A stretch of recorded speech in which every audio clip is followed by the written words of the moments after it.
এই রাজ্জাব, তোকে বারবার নিষেধ করার পরও তুই ওকে কেন ডিস্টার্ব করছিস? তোর লজ্জা হয় না? তুই এত নির্লজ্জ কেন? বাবা তুমি এখানে? হ্যাঁ আমি এখানে। তোদের মতো ছেলেদের অপকর্মের জন্যই মানুষ রাস্তায় দাঁড়িয়ে 999-কে কল করে পুলিশ ডাকে। হেই, তুই এত নির্লজ্জ কেন রে? তোর নিজের প্রতি লজ্জা হয় না? স্যার, এটা আপনার ছেলে? হ্যাঁ মা, এই বেয়াদবটাই আমার ছেলে। আমি ওকে ঠিক মতো মানুষ করতে পারি নাই। কিন্তু বাবা। চুপ থাক, একটা কথা বলবি না। এতদিন আমার সরলতা দেখেছিস, ভালোবাসাটা দেখেছিস। আজকে তোকে থানায় নিয়ে গিয়ে বুঝিয়ে দেবো যে আমি প্রয়োজনে কতটা কঠোর হতে পারি।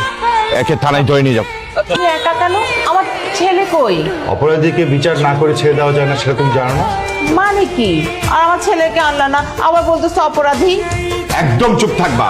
ওই মেয়ের আশেপাশে তো থাকবি, আর মেয়ের ছায়াও তুই পারাবি না বলে রাখলাম। মাহি, দাঁড়া দাঁড়া, তোমার সাথে আমার কিছু কথা আছে।